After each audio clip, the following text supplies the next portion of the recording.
Va ora in onda la rassegna stampa.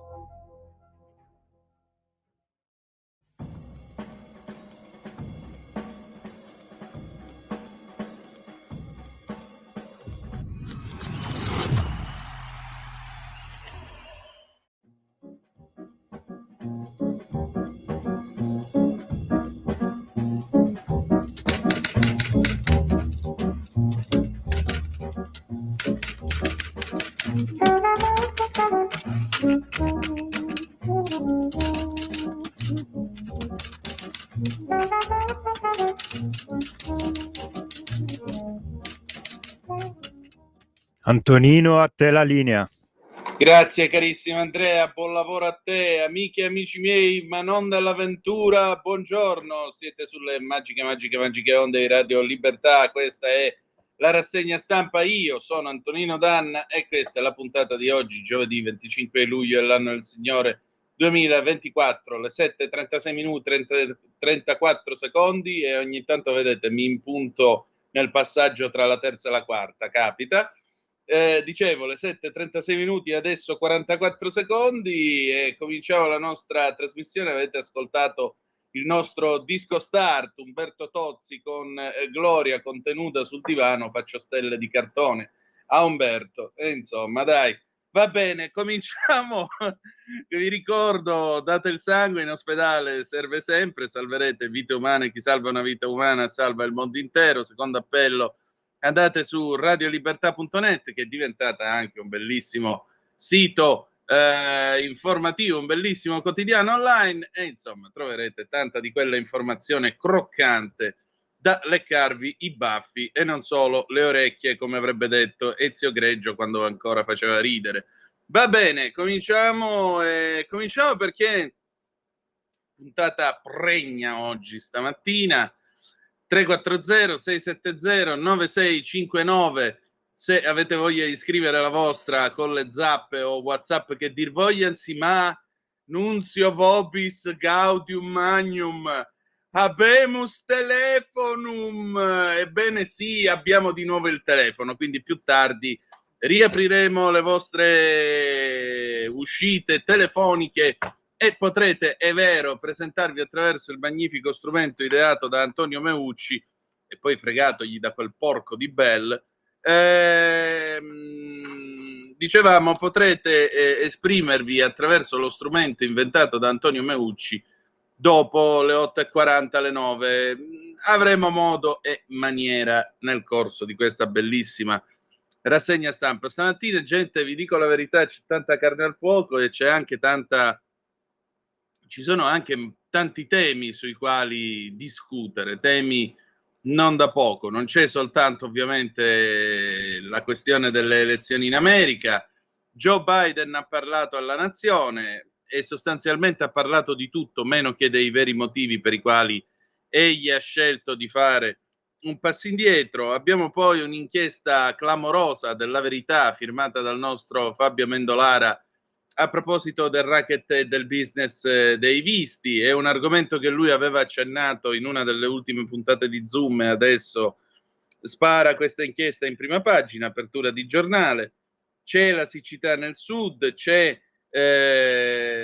l'Europa con quel report contro l'Italia dove ci sono tutte le preoccupazioni per la democrazia e così via, ispirate dai soliti noti che sono la fonte degli euroburocrati di Bruxelles e molto molto altro ancora. Va bene, iniziamo subito con le agenzie. Ecco l'ANSA, USA 2024, Biden mi sono ritirato per difendere la democrazia. Joe Biden parla alla nazione, spiega i motivi del suo passo indietro. Nessun cenno a questioni di salute, ma la necessità di mettere il bene del paese davanti all'ambizione personale. Trump in un comizio nel North Carolina attacca il peggior presidente della storia, Harris la più incompetente. Ancora il Medio Oriente, USA e Israele restino uniti, l'Iran è la minaccia, Netanyahu spacca il congresso americano. Parigi 2024, Sinner ha la tonsillite, si ritira dalle Olimpiadi. Infine l'Ucraina, Kuleba a Wang, il ministro degli esteri cinese, Kiev pronta ai negoziati con la Russia se è in buona fede. Magari la chiudiamo sta guerra ed è meglio per tutti. Pubblicità occulta, John Travolta a Sanremo, multa salata per la Rai. L'Agcom parla di episodio gravissimo, quindi il nostro John Travolta è stato fatto nero, ma nero. Andiamo a vedere la BBC, eccoci qua, che mette il ditino con tutto il braccio, avambraccio e la scapola nella piaga. Biden mette da parte le verità più dure da dire nel suo primo discorso da quando ha annunciato il ritiro dalla corsa alla Casa Bianca. Scrive Anthony Zarker, commentatore della BBC, Biden non ha assolutamente illustrato quale fosse la realtà che lo ha spinto a lasciare la corsa per la Casa Bianca, e semplicemente perché stava diventando sempre più chiaro il fatto che lui avrebbe straperso. E allora il collega della BBC, Zarker, che è corrispondente dal Nord America, commenta questo discorso di Biden. È stata la prima possibilità per Biden di definire come sarà giudicato dalla storia. In un raro discorso televisivo dall'ufficio ovale sera di mercoledì, i suoi primi commenti pubblici da quando all'improvviso ha deciso di ritirarsi dalla corsa alla Casa Bianca domenica scorsa, Biden ha parlato dei suoi risultati, ha parlato delle sue umili origini, ha espresso e apprezzato le lodi da parte del popolo americano, ha detto che il futuro della democrazia americana risiede nelle loro mani. Quello che però lui non ha fatto, a parte dire che lui sarà sempre in sintonia con gli americani, è stato dare una spiegazione diretta per la più grossa domanda all'ordine del giorno. E la domanda è quella su cui peraltro i libri di storia un domani saranno molto concentrati. Ha suggerito, ha parlato dell'argomento, ma non lo ha mai preso, non ha mai preso il toro per le corna. Ha lasciato agli americani la possibilità di leggere tra le righe. Nelle ultime settimane, ha detto Biden, mi è divenuto chiaro che ho bisogno di rendere unito il mio partito. Quindi ha ripetuto quello che è diventato un coro sempre crescente tra i democratici, cioè che fosse tempo di passare la torcia a una nuova generazione. Mentre lui diceva questo e stava elencando tutti i risultati della sua presidenza, e mentre diceva che questi risultati gli avrebbero dovuto far meritare un secondo mandato, ha anche aggiunto che nulla può contrastare la salvezza della nostra democrazia, e ciò include l'ambizione personale.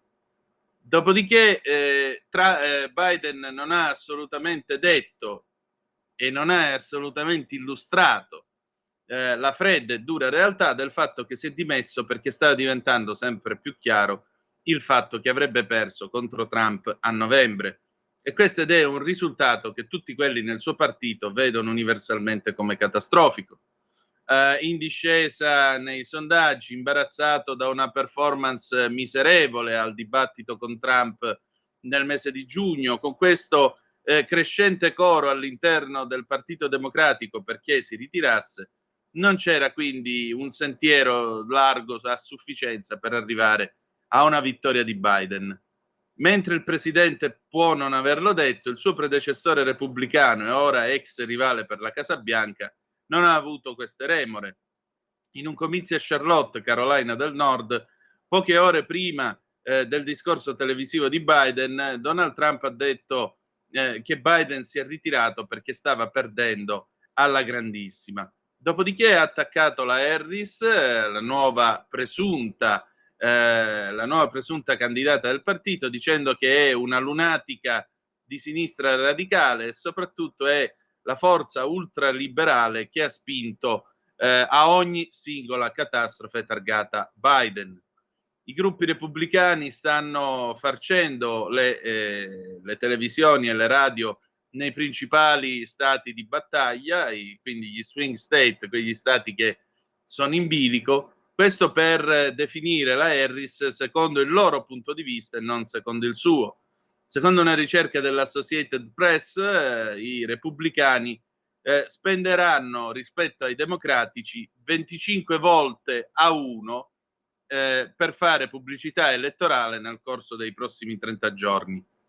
Una pubblicità dice che la Harris era complice nel coprire l'ovvio declino mentale del presidente.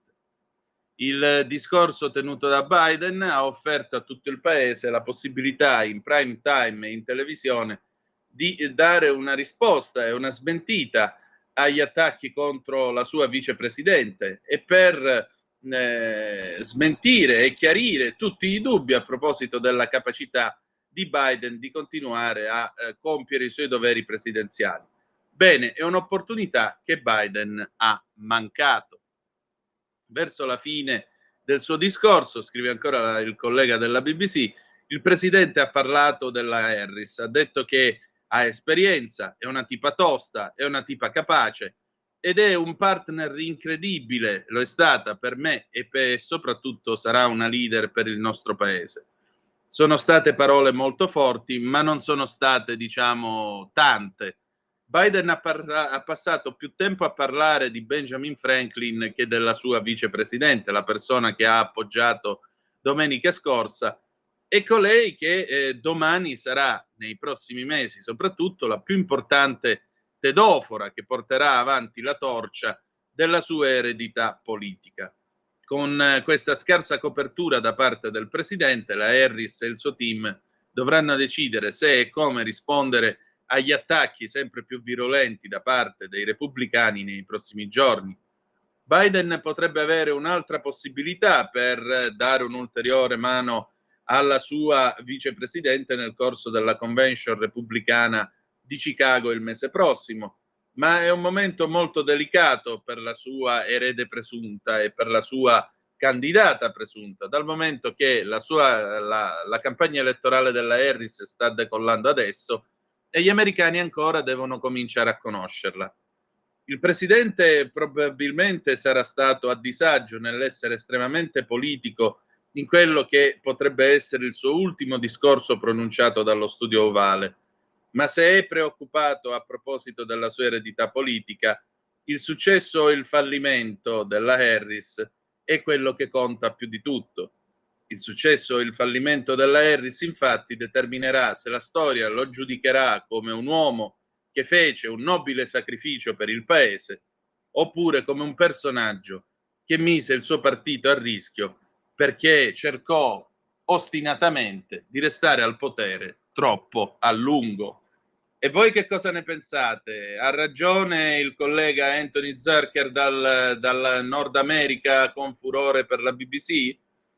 Cioè, un presidente che fa un discorso in cui non spiega perché si sta ritirando e soprattutto non tira la volata alla sua vice. Tant'è vero che ha parlato più di Benjamin Franklin che della Harris.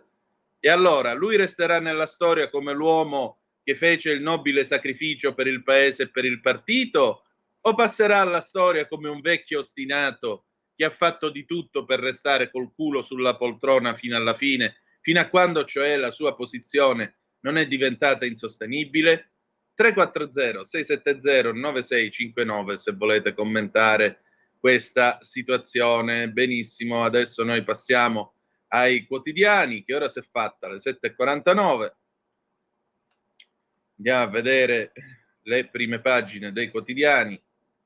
C'è uno strepitoso Gianni Pardo che parla dell'operazione pompaggio di Kamala Harris, che viene presentata come una specie di Wonder Woman, una che non è stata capace di gestire la questione immigrazione clandestina che le era stata affidata in pompa magna dal suo capo. Va bene, allora Avvenire, quotidiano dei vescovi, apre sulla fame nel mondo. Un mondo infame. Il rapporto dell'ONU mette in evidenza conflitti e riscaldamento globale come cause dello stallo. La FAO, 733 milioni, una persona su 11 senza cibo a sufficienza. Da 3 anni zero progressi. Il G20 a Rio lancia un'alleanza globale contro la povertà, ma è diviso sulla tassa ai ricchi. Il servizio della collega Lucia Capuzzi. La politica, atti eversivi contro la stampa, nel rapporto sullo Stato di diritto 6 raccomandazioni, giudizio critico anche sull'abuso d'ufficio, forte monito di Mattarella, la UE richiama il governo su riforme e libertà di informazione. Fotonotizia a centropagina, Olimpiadi, il cappellano, gli italiani ambasciatore di pace, Sinner deve rinunciare. Parigi blindata, pronta ai giochi. Corriere della Sera, mitico Corrierone, il discorso, richiamo del Colle, eversivi gli atti contro la stampa, al Parlamento va eletto il giudice della consulta, Mattarella alla cerimonia di consegna del ventaglio. Tra l'altro ha fatto anche una battuta a proposito della proposta di legge di un senatore leghista sulle desinenze al femminili, proposta che è stata disconosciuta dal partito e ritirata immediatamente. Però il presidente Mattarella, mentre parlava, ha detto: e poi c'è la sindaca, se posso ancora dire così. Che ridere. Stati Uniti, Netanyahu parla al congresso, protesta in piazza, Biden ora resta al comando e ritiro per il bene dell'America. La scandalosa vicenda di Milano, dove sono state arrestate 3 educatrici, piccoli maltrattati al nido, bimbi dell'asilo nido maltrattati e umiliati, chiusi tra i detersivi bagnati di pipì. Nel milanese arrestate 3 educatrici. Terza vittima, bimbe in rianimazione, le cuginette di Scampia, un'altra vittima nel crollo di Scampia e la lotta contro la morte delle cuginette ricoverate in rianimazione. Fotonotizie a centropagina, il tennista fermato da una tonsillite, eccolo qua, con questo sguardo moscio, la tristezza di Sinner, salto i giochi. Il Fatto Quotidiano si apre con la giustizia, lodo Totti, Forza Italia volontetta alla custodia cautelare, mai più casi Liguria, pusher, ladri e tangentari, tutti fuori dopo 60 giorni. Particolarmente in forma stamattina il quotidiano di Marco Travaglio. Sempre più impunità, carceri e domiciliari non oltre i 2 mesi, così i nuovi reati saranno assicurati. Call center cari ai La Russa, Olimpiadi e C, la Corte dei Conti scopre favori, sperperi e buchi delle regioni. Forza Italia, sedi regionali via. Critiche su libertà di stampa e premierato, il report 2 bloccato per il voto su Ursula, accusa l'Italia su abuso e prescrizione. 38 mesi per false fatture, condannati papà e mamma di Renzi. Residenti da trasferire, Scampia, la tenuta dei ballatoi affidata a società comunale. Tiremmo innanzi il giornale. Cosa cambia per i proprietari? Il salvacasa è legge, entrano in vigore le nuove norme, salute, via libera anche al DL liste d'attesa. Occupazione PNRR, boom di entrate per lo Stato, non servirà la manovra bis. Centropagina, assente anche Kamala Harris, Netanyahu al congresso USA, ma la sinistra Dem diserta. Fiammaniere Stein scrive, Kamala Harris, che è anche la Presidente del Senato, non sarà al congresso quando Benjamin Netanyahu pronuncerà il suo discorso di fronte alle Camere riunite in sessione congiunta. La scusa è che avrebbe impegni elettorali. La realtà è uno schiaffo a Israele. Cominciamo molto molto male, cara Kamala.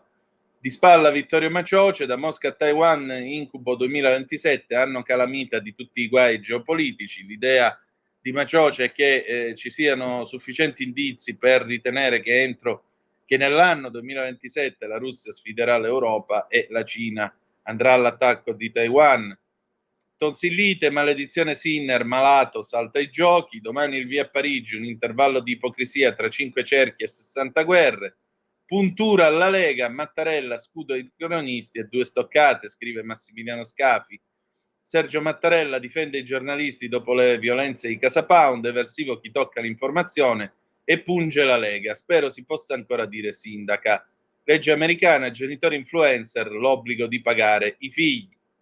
Il Tempo, sfascisti a spese nostre. Altro che studenti pacifisti, danni per 600.000 euro dalla guerriglia degli Atenei e pagano gli italiani. Perfetto, avanti così, eccoli qua gli eroi, guardateli. Poi ancora, Euromanovre, la solita Ursula, l'UE di PD e Verdi prova a bloccare le riforme di Meloni.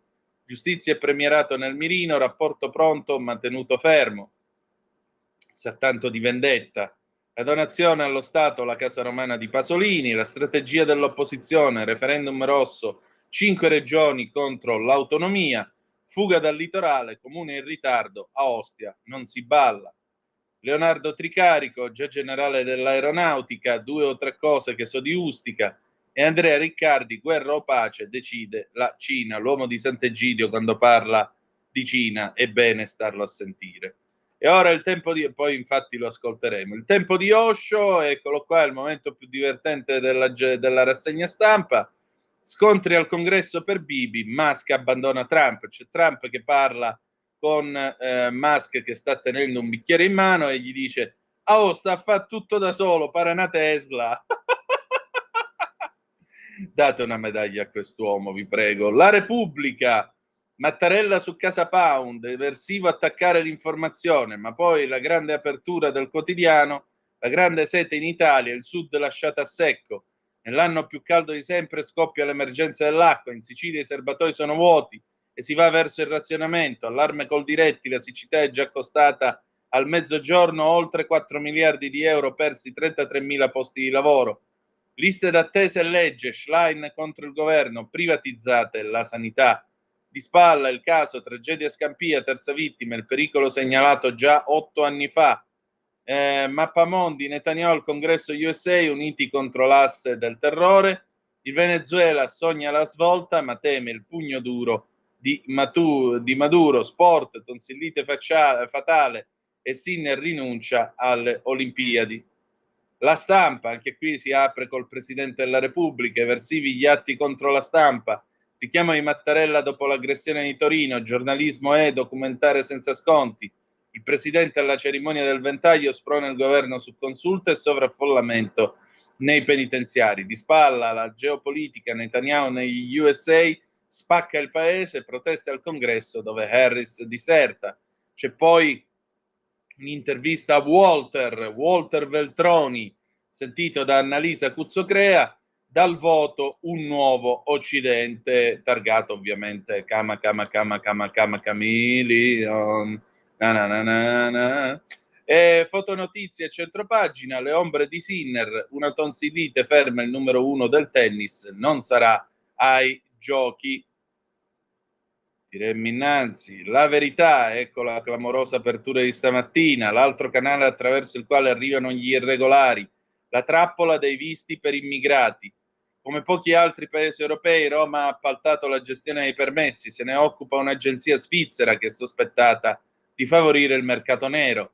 Polonia e Gran Bretagna alle prese con centinaia di migliaia di ingressi venduti illegalmente, anche il ministro Tajani ha avviato indagini e fatto rotolare teste per scandali nelle ambasciate. Eppure ci si continua a servire dei privati. Fabio Amendolara, avremo modo di illustrarvi questo pezzo. Fotonotizie centropagina, genitori di Renzi condannati a oltre 3 anni per fatture false, ma assolti dalla bancarotta il servizio di Giacomo Amadori.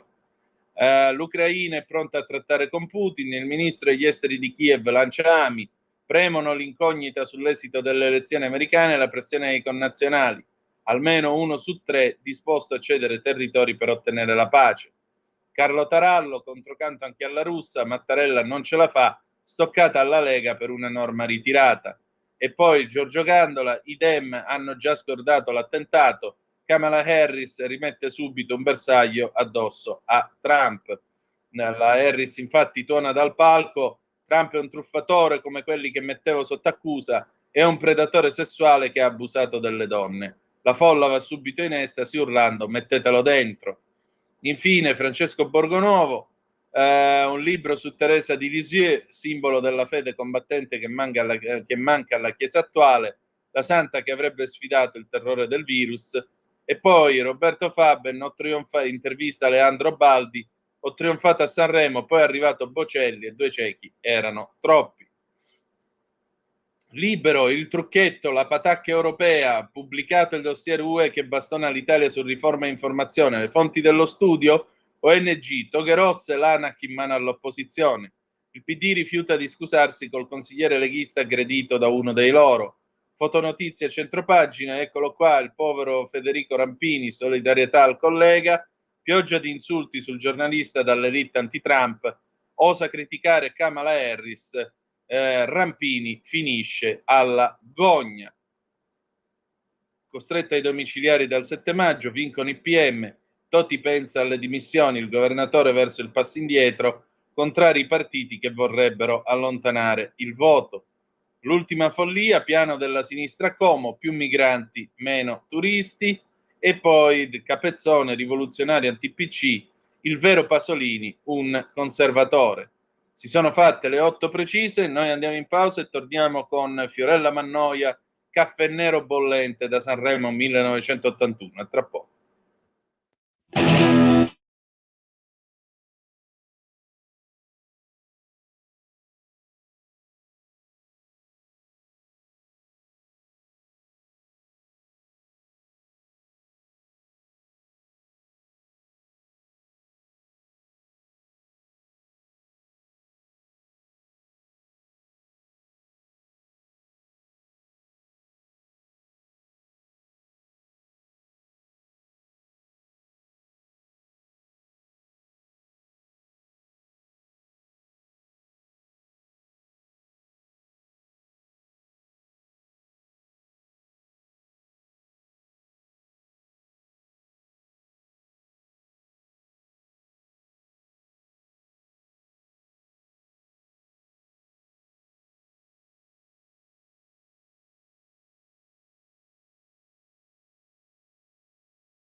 Stai ascoltando Radio Libertà. la tua voce libera, senza filtri né censura. La tua radio.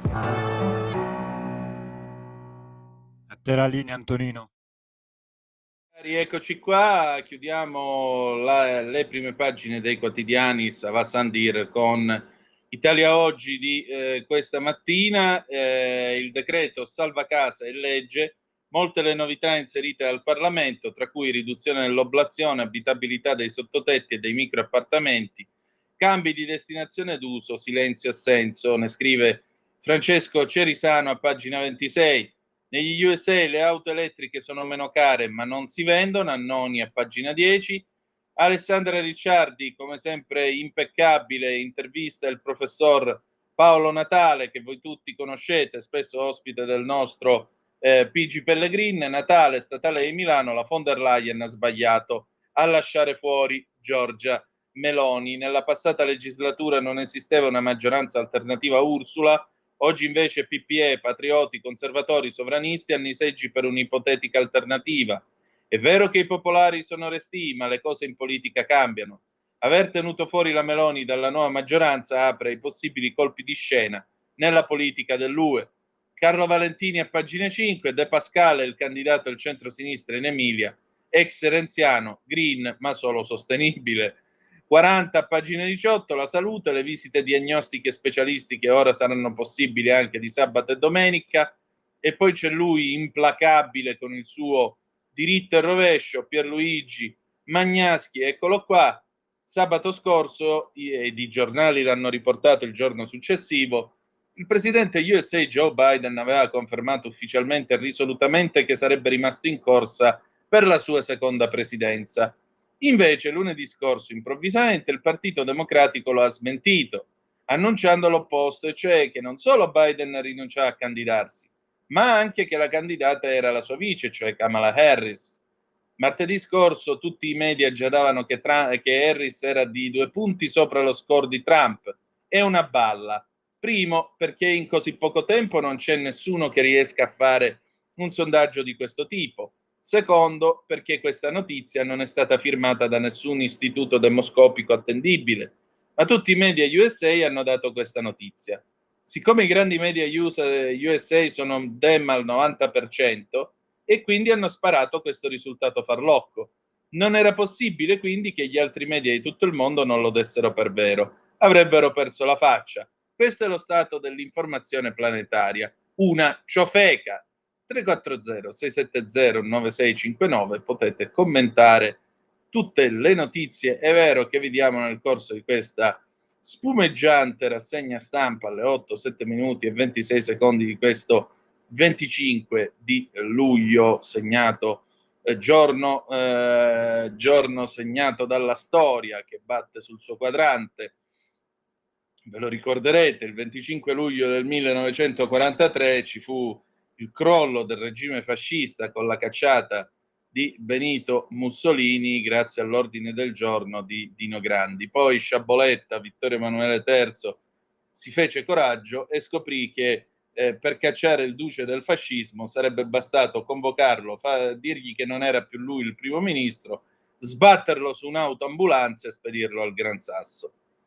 Vabbè, io dico una cosa, io lo sapete, sono monarchico, sono suddito di Carlo III e prima ancora di Elisabetta II, ma se penso a quello che ci sarebbe potuto toccare il 2 giugno del 46, sono felicissimo che abbia vinto la Repubblica, sentite a me.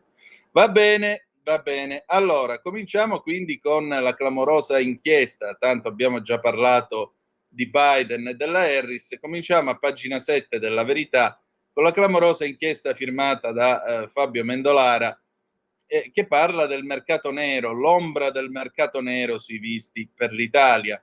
Roma ha affidato la gestione dei documenti alla società svizzera VSF Global. Già nei guai per il giro dei permessi illegali per entrare in Polonia e nel Regno Unito. La Farnesina ha compiuto ispezioni e allontanato diplomatici, ma continua ad appoggiarsi all'agenzia. Basta fare una ricerca, scrive Fabio Mendolara sulla Verità, basta fare una ricerca sul sito di una delle ambasciate italiane all'estero per scoprire chi materialmente fa da centro di raccolta per la gestione dei visti d'ingresso. Un monopolista straniero al quale passano tra le mani e finiscono nei propri archivi dati sensibili per la sicurezza nazionale e per la promozione del Made in Italy. Mentre la maggior parte dei governi ne centralizza la gestione, l'Italia ha da tempo affidato questa responsabilità alle singole missioni diplomatiche che si appoggiano a una società privata, la VSF Global, che ha sede in Svizzera a Dubai e che si presenta come il più grande fornitore mondiale di servizi per rappresentanze diplomatiche. Lavora per 70 governi, gestisce una rete di oltre 3.300 centri applicativi in 149 paesi. Dalla sua nascita nel 2001 come spin-off di un operatore del turismo di lusso, la VSF Global ha elaborato oltre 272 milioni di richieste.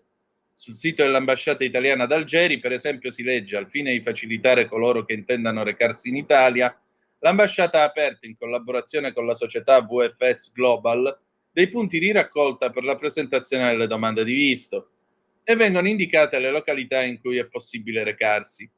L'aspetto positivo è che si è abbassato il rischio per la sicurezza, spiega La Verità un sottufficiale dei Carabinieri che in passato ha prestato servizio in un consolato italiano, perché gli accessi nelle sedi diplomatiche si sono ridotti e di molto, ma ci sono spesso disservizi e circolano anche brutte informazioni. La Commissione europea ha di recente contestato formalmente al governo polacco la gestione dei visti col coinvolgimento della VFS Global. Tra il 2021 e il 2023 Varsavia avrebbe venduto illegalmente tra i 250.000 e i 350.000 visti europei a cittadini asiatici e africani. Le indagini hanno coinvolto anche alti funzionari ministeriali ed è stata ipotizzata la corruzione. Il centro del problema è stato individuato nei tempi per ottenere un appuntamento con la VFS Global. Per accelerare bisognava passare per degli intermediari che, almeno nel caso dell'India, chiedevano tangenti da 800 euro. Anche il Regno Unito ha dovuto gestire una complicata situazione legata ai visti alla VFS Global, con appuntamenti venduti da intermediari, mentre il sistema ufficiale di prenotazione risultava spesso inaccessibile. Il mercato nero avrebbe quindi sfruttato la pressione sui consolati e l'aumento delle richieste.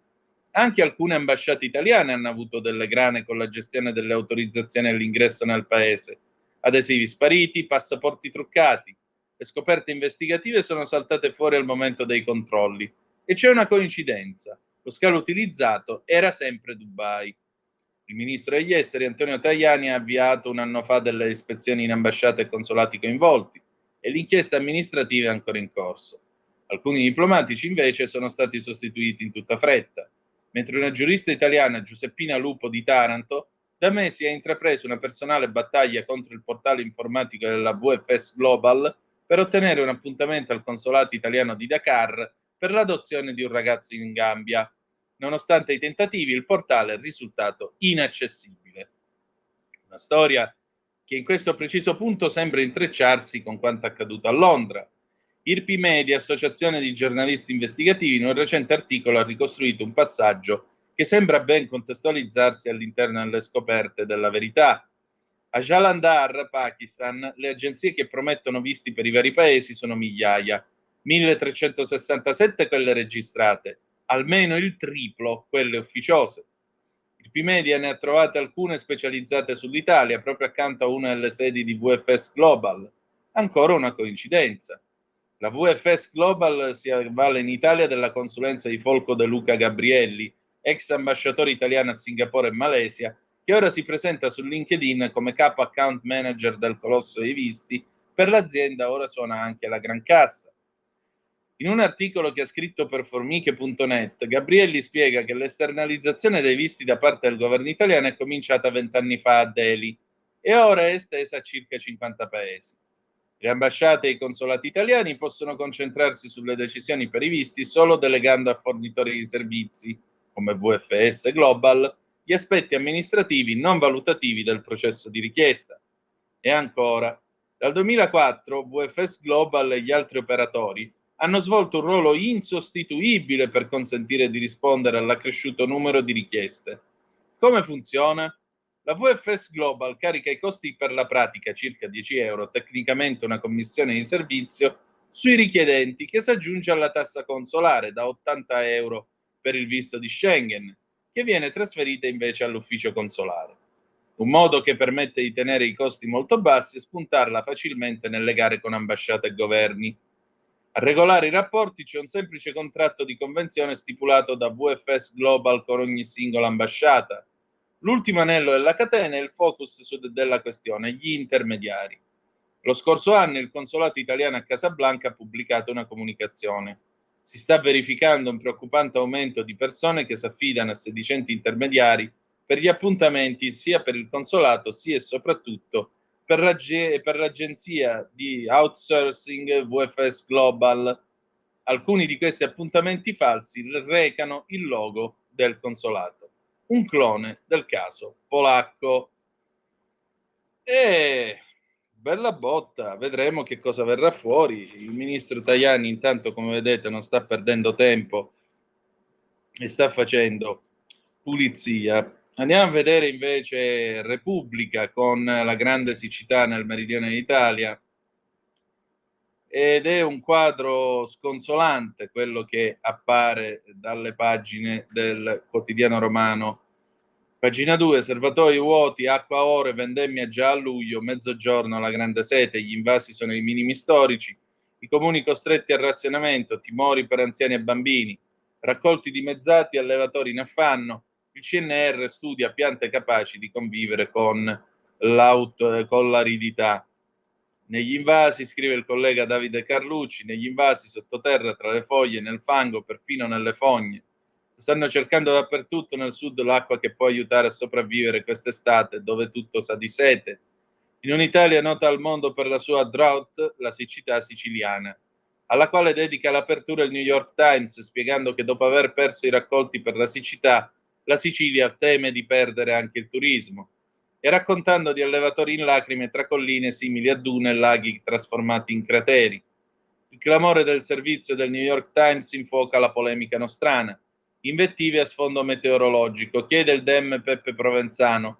La crisi idrica è nota alla regione siciliana da mesi.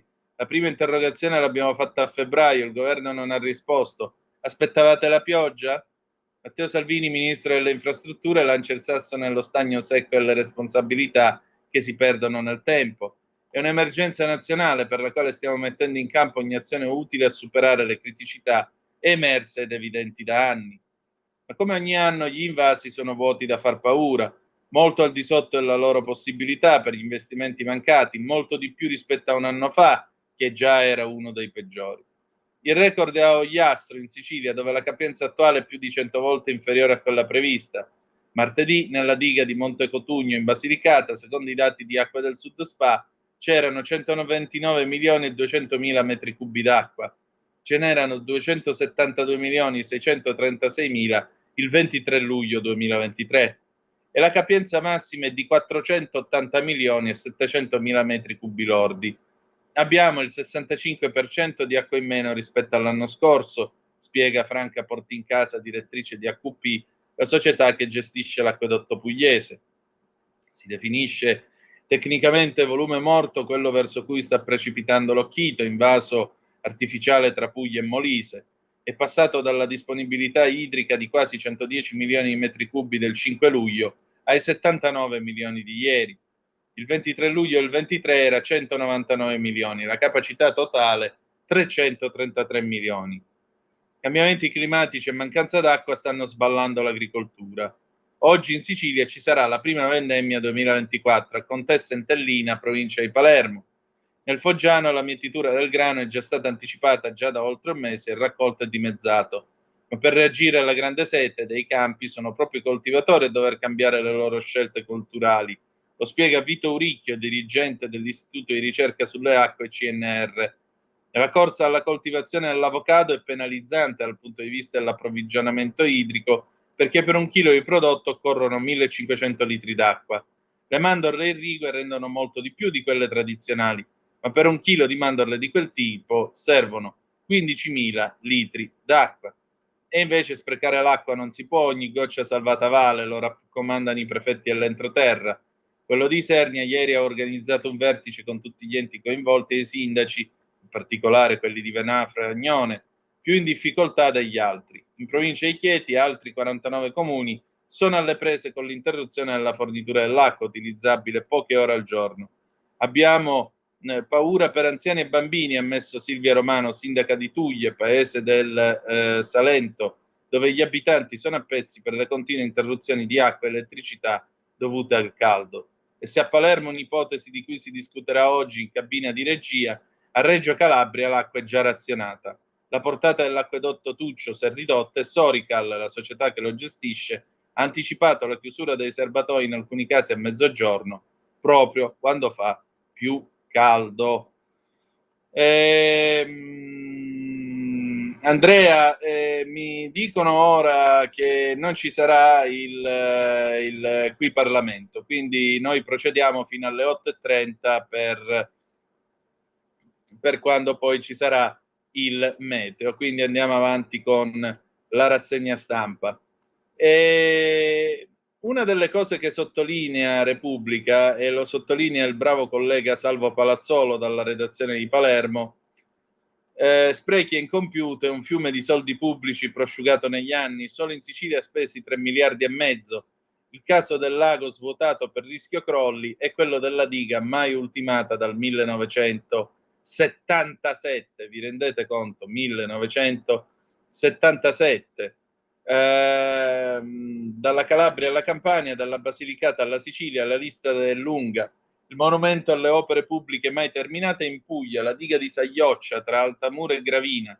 I lavori iniziarono nel 77 con uno stanziamento iniziale di 1,7 miliardi alle vecchie lire, a cui il Ministero dell'Agricoltura ne aggiunse altri 4,5. Davvero tanti soldi, ma nel dicembre del 14 erano stati eseguiti solo il 56,32% dei lavori, con una spesa lievitata a 30 milioni di euro, e ce ne vorranno almeno altri 15 per completare l'opera. Un vero monumento allo spreco. Vergogna, si può dire vergogna? Si può dire vergogna? Impatto economico, il costo della società per i campi del sud, già persi 4 miliardi, ora rischia il turismo. Venerdì non perdete il filo diretto con Lorenzo Viviani, perché noi stiamo seguendo questo tema da praticamente metà giugno e ve ne stiamo ragguagliando ogni venerdì che il Signore manda in terra, perché è veramente uno scandalo una cosa del genere. Ma gli scandali non sono certo finiti, perché il Fatto Quotidiano pubblica a pagina 4-5 questo servizio del collega Lorenzo Giarelli, e vi leggo il titolo: debiti, sprechi e favori, buchi neri delle regioni.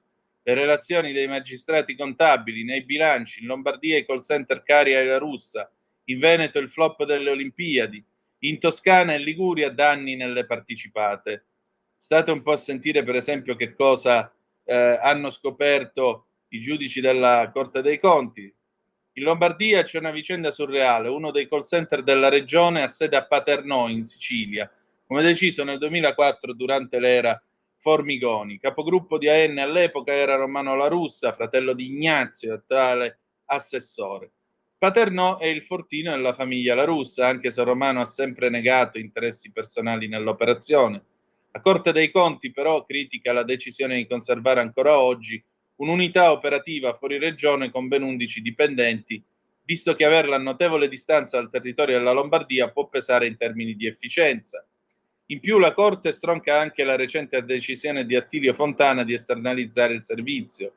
Resta dubbio il margine d'utilità che la Regione ha acquisito esternalizzando i fondamentali servizi prima svolti dalla struttura interna, anche perché la decisione non appare essere stata preceduta da nessuna valutazione costi-benefici. Pure la Liguria di Giovanni Toti ha i suoi guai, e non solo per il governatore chiuso ai domiciliari da maggio. La relazione della Corte permette di ricostruire una storia che risale al 2011, quando la giunta di Claudio Burlando vendette immobili della regione per oltre 100 milioni alla società pubblica Arte Genova. Il problema è che da allora si trascinano problemi. La regione ha proseguito nel non riconoscere la natura debitoria dell'operazione di cartolarizzazione. Oggi la situazione è pessima. Arte ha un'esposizione debitoria nei confronti di BPR per circa 74 milioni. Tuttavia il valore degli immobili ancora da alienare risulta pari a poco meno di 18 milioni. La società ha effettuato un'ulteriore rinegoziazione del debito, rinegoziando 2 mutui, prolungandone di 12 anni la durata del piano d'ammortamento con ulteriore aggravio della già complessa situazione finanziaria.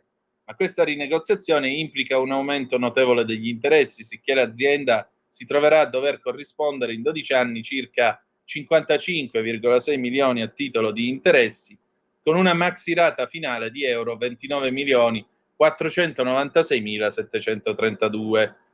La Toscana non fa eccezione.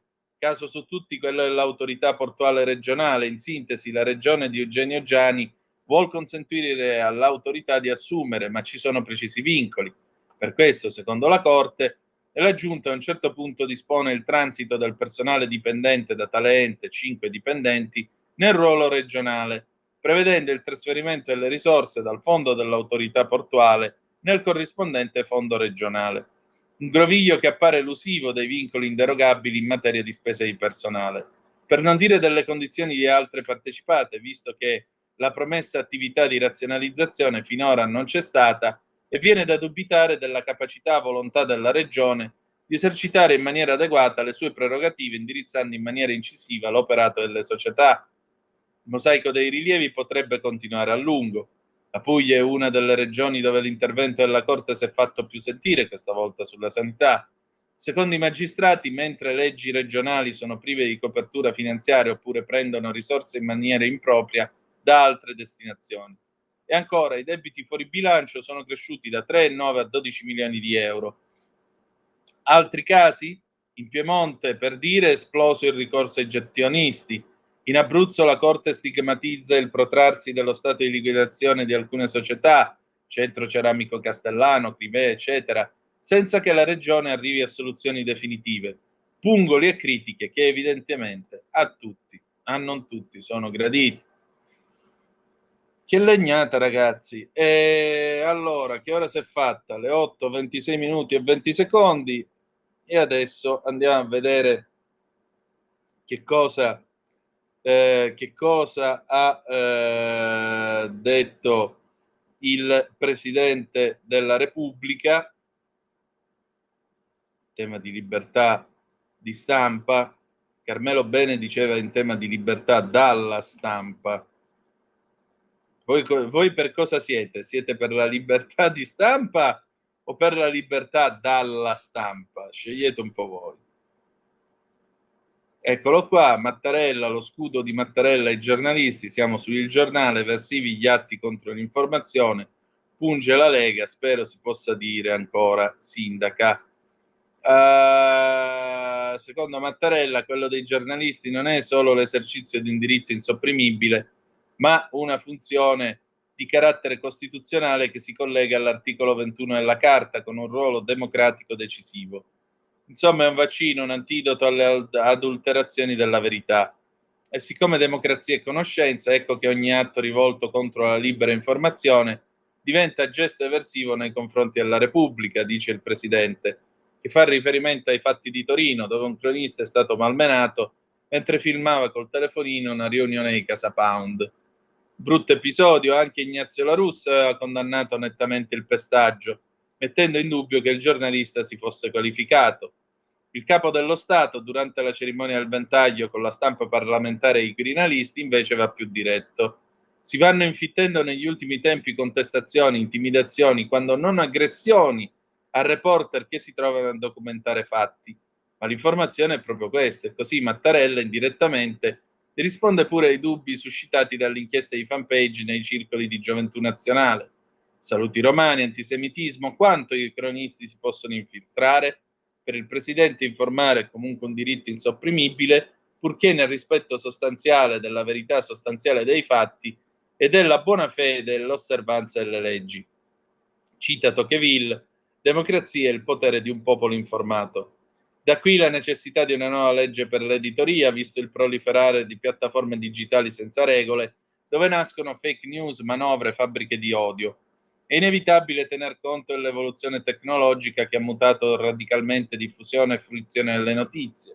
Oggi è un far west, la UE si è dotata di un nuovo regolamento. Appare singolare che a un ruolo così significativo corrispondano obblighi minori. Antisemitismo, intolleranza religiosa, violenza verbale che si traduce spesso in violenza fisica di apprendisti stregoni, che adesso colpiscono anche la politica. Mattarella ricorda l'attentato a Trump, al premier slovacco Fico, all'ex sindaca di Berlino Giffey e ironizza sulla proposta della Lega, poi ritirata, di cancellare la declinazione femminile degli articoli. Spero che sindaca si possa ancora dire. E spera pure che presto le Camere sanino un altro vulnus alla Carta, eleggendo finalmente il 15° giudice costituzionale.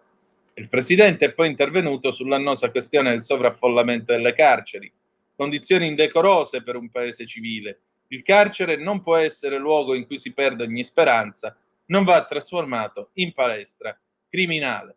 Le 8, 29 minuti e 56 secondi, adesso abbiamo il meteo e poi torniamo con Loredana Bertè, Ninna Nanna, 1981.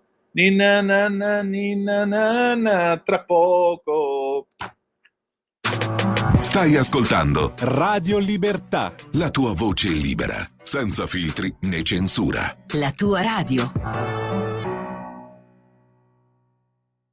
Sul nostro paese continuano a soffiare venti di maestrale che rendono il clima meno opprimente. Nella prima parte della giornata avremo nuvolosità sparsa o irregolare al nord, senza però fenomeni associati se non per qualcuno isolato sulle Alpi. Nel pomeriggio ancora qualche disturbo sull'arco alpino, ma anche sui rilievi appenninici centro-meridionali, specie sul versante tirrenico. Per ora è tutto da ilmeteo.it, dove il fa la differenza. Tutti i dettagli come sempre sulla nostra app. Una buona giornata da Alessandra Tropiano. Sul nostro paese continua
Stai ascoltando Radio Libertà, la tua voce libera, senza filtri né censure, la tua radio.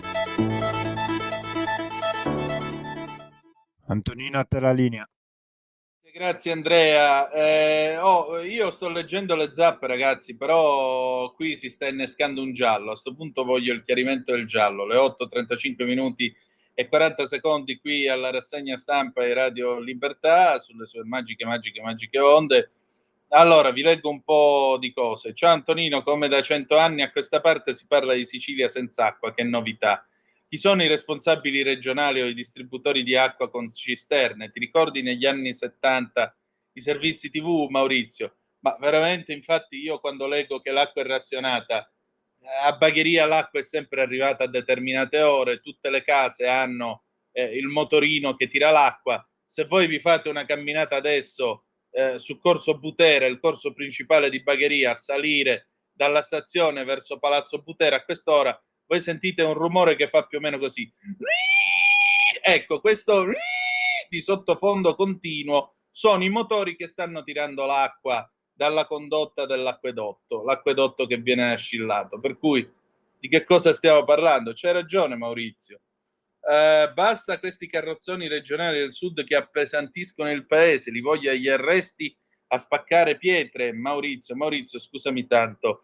E chi è che dovrebbe gestire allora le regioni? Ci mandiamo un generale, ci mettiamo un console, nominiamo un prefetto della milizia, chi dobbiamo chiamare? L'Italia fascista? Dai, su. Andiamo avanti. Ciao, basta, non accetto più le opinioni di un Mattarella che non mi rappresenta. Ora vero capo dell'opposizione, vergognoso capo del CSM, Maurizio.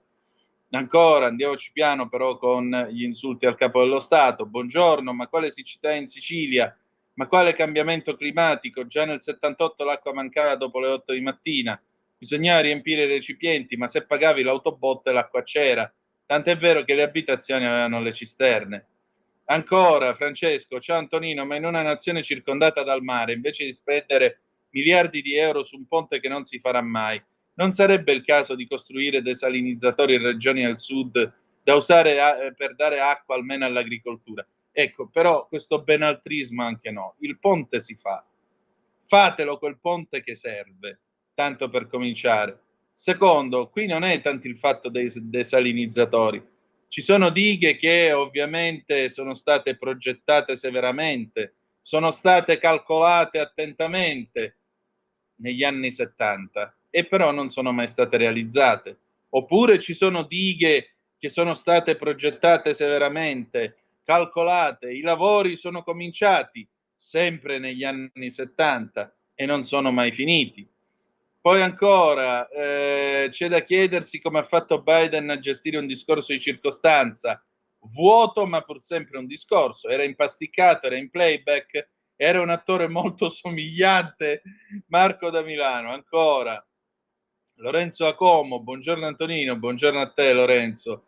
Nel discorso di ieri Biden ha voluto fare il finto tonto, ma in pochi hanno pensato che fingesse. Buona giornata.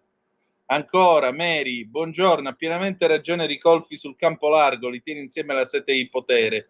E io aggiungo non solo in Italia ma soprattutto in Europa, la sete di potere la distruggerà.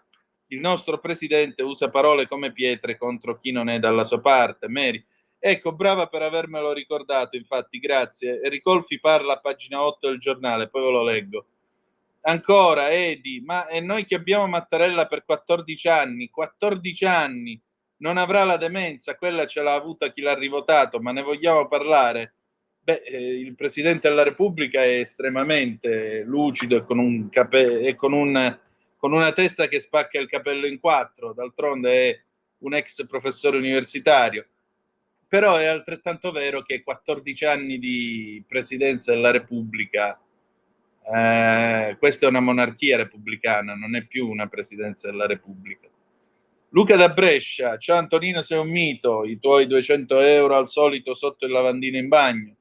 Volevo portare alla tua conoscenza che la frase della canzone Gloria contenuta sul divano faccio stelle di cartone, ecco qua il mistero di oggi della rassegna stampa. È stata riscritta per la censura, ma utilizzando le stesse iniziali della frase originale. Allora, Io però, Luca, a sto punto mi scrivi la frase originale perché giuro che questa non la sapevo. Prometto di non leggerla nel caso in cui fosse troppo spinta, per cui vai pure. Sono Rosanna da Sesto San Giovanni, buongiorno a te, ma per il presidente degli USA è solo amor di poltrona, tutto il mondo è paese. Tonino, possiamo fare dighe ovunque, ma se non piove a che servono, Francesco? Piove nell'inverno, le dighe mica devono tenere l'acqua soltanto in estate perché non piove. Le dighe generalmente funzionano come banche dell'acqua che si riempiono, stanno lì, gli invasi si chiudono, se necessario apri, se non è necessario, eccetera, eccetera. Qua le dighe le hanno fatte, qua addirittura il problema è che con l'acqua che c'è stata e con i ghiacciai belli carichi di neve, quest'estate non ci saranno problemi nel nord per quanto riguarda l'approvvigionamento d'acqua. Perché cacchio da 50 anni nel sud Italia dobbiamo stare ancora con i discorsi di quando arriva l'acqua, a che ora la mettono, e vedi lo stradonaro che arriva. A Sant'Onofrio, al paese di mia nonna in Calabria, c'era un signore che aveva il pulmino, il Fiat 900, ve lo ricordate, quel pulmino piccolo piccolo? Questo pulmino grigio arrivava verso le 2 in cima alla strada, scendeva, aveva una specie di leva a forma di T alta 1,5 metri, infilava sta T in una specie di rubinetto a testa quadra che era giù annegato nell'asfalto e lo girava. Una volta, 2 volte, 3 volte, io ero bambino, un giorno ero là fuori, c'era mio nonno, e ho detto nonno, ma che fa quel signore? Niente, quello è il fontaniere, chiude l'acqua, capito? Questo, e voglio dire, in Calabria dove l'acqua certo non manca, regione piena di fontane a ogni 2x3. Allora, di che stiamo a parlare? Di che stiamo a parlare davvero? Se le dighe non ci sono e non raccolgono l'acqua, è ovvio che poi l'acqua non c'è d'estate. Poi parliamo degli allacci abusivi, parliamo delle condutture che sono colabrodo. Io non ricordo quanta sia la percentuale esatta, ma anni fa l'Acquedotto delle Puglie fece uno studio a proposito della quantità d'acqua immessa nei tubi. Cioè, fatto 100, quello che partiva dai tubi, quello che arrivava nelle case era 70, se non sbaglio. Il resto era tutto, condutture rotte, bucate e allacci abusivi. Parliamo anche di questo, cavolo. Poi chi c'è qua? Sindaca, deputata, avvocata, che schifo, grazie Boldrini. Mattarella, non hai altro da fare. Ma io ricordo negli anni '80 il mio maestro Corrado Romano, lo saluto, negli anni '80, quindi non nel Medioevo, ci ha insegnato che avvocata si scriveva solo dalla Madonna. Il titolo era avvocato, così come soprano. Non è soprana. Io ho un'amica che canta da soprano, una volta le dissi, ma quindi tu sei soprana? No, soprano, perché soprano è il registro in cui canto, né più e né meno. Anche perché poi si sarebbe prestata a ironie assurde, tipo soprana, sottana e roba varia. Allora, a proposito di sentenze e giustizie, sono su Italia Oggi, pagina 11. La consulta ha stabilito, scrive Paola Binetti, la consulta ha stabilito che si può cambiare genere senza ricorrere alle operazioni. Sesso, non serve più la chirurgia. Prevale l'io desiderante sul corpo oggettivamente inteso. La sentenza pubblicata oggi dalla Corte Costituzionale riflette in alcuni passaggi il cambiamento culturale seguito in questi anni all'approvazione della legge 164 del 4 aprile 82, la legge che autorizzò i cambiamenti di sesso. La legge che consente il cambiamento di sesso nell'ambito di una concezione sostanzialmente binaria della sessualità, ma che ha dovuto successivamente confrontarsi con l'affermarsi di una cultura gender, in cui sesso e genere non hanno ancora trovato una loro piena e armonica integrazione. Con una cultura in cui il principio di autodeterminazione fa da battistrada per ogni decisione che si possa, si voglia e si debba prendere. No di fatto alle imposizioni chirurgiche per poter ottenere l'accertamento di un cambio di sesso, ma al tempo stesso un limite anche al desiderio di muoversi nel solco di una fluidità in cui tutto è permesso e tutto è preteso sulla scia lunga del desiderio. In altre parole, che cosa dice? La sentenza della Corte da un lato conferma la natura sostanzialmente binaria della sessualità umana e riconosce il diritto a esprimere un proprio orientamento preferenziale senza essere obbligati a nessun intervento chirurgico. Emblematico è il caso di Federica nel napoletano, che peraltro non avrebbe potuto operarsi per una seria patologia renale, a cui è stato riconosciuto il diritto a diventare Christian dopo un percorso di discernimento in cui è stato accompagnato da un team di medici, psicologi, sociologi e magistrati. La sentenza di oggi, ispirandosi a un noto caso francese dello scorso anno, afferma inoltre che non esiste un'obbligazione positiva di fonte convenzionale quanto all'impostazione non binaria dei registri di stato civile, ossia il riconoscimento per via giudiziaria di un terzo genere non binario non è prevista dalla legge, anche perché potrebbe indurre a modificare l'intero sistema giuridico e sociale italiano in modo non compatibile con poteri e attribuzioni di qualsiasi giudice. Non esiste, insomma, un terzo sesso. Però esiste la possibilità di dire, ragà, io stamattina mi sono svegliato e mi sento particolarmente donna, per cui a maggior ragione io voglio che sulla carta di identità la voce sesso, malgrado io mi faccia la barba tutte le mattine, ci deve essere scritto che io sono una donna. Quindi immaginate quando io mi presenterò, per esempio, in palestra, un bello spogliatoio femminile, mentre le ragazze faranno serenamente la doccia ignude e io pretenderò di entrare, andarmi ad accomodare, spogliarmi e fare la doccia pure io. Quindi straordinario, straordinario. Viviamo nel migliore dei mondi possibili, veramente. 340 670 9659. Ma a Reggio Calabria dicono e a noi non desarba manco Caracciolo, non ci salva nemmeno il dottor Caracciolo, che era uno che in chirurgia faceva miracoli. Va bene, allora, visto che parliamo di regioni, parliamo anche di Toti, pagina 7 del quotidiano Libero, sì, pagina 7, che culo, l'ho imbreccata al primo colpo. Vince la procura di Genova, Toti pensa alle dimissioni, il governatore ai domiciliari al 7 maggio è orientato al passo indietro, contrari i partiti che vorrebbero allontanare la data delle nuove elezioni. E in particolare bisogna riconoscere che le dimissioni, scrive Pietro Senaldi, sarebbero una vittoria della procura che ha scelto la linea dura. C'è da dire però che il gioco era truccato in partenza, non si può combattere ad armi pari con qualcuno che può decidere di rinchiuderti a tempo indeterminato sulla base di reati presunti senza neppure rinviarti a giudizio. Il centrodestra l'ha capito e per questo non scarica Toti, anche se c'è del nervosismo, soprattutto all'interno della sua lista. Nelle settimane scorse i PM hanno messo sotto indagine molte figure tecniche della regione, uomini di fiducia degli assessori che ora praticamente non possono lavorare e questo ha inevitabili riverberi sull'attività della giunta. La maggioranza dei liguri ha ancora un giudizio positivo sul presidente della regione e il suo operato. Se lascia ora, il governatore spera di regalare al centrodestra un'eredità di buon governo ancora intatta. Tra un anno, con tutti i bastoni tra le ruote che la procura sta mettendo alla giunta, il clima potrebbe essere cambiato e la battaglia politica potrebbe essere molto più complessa.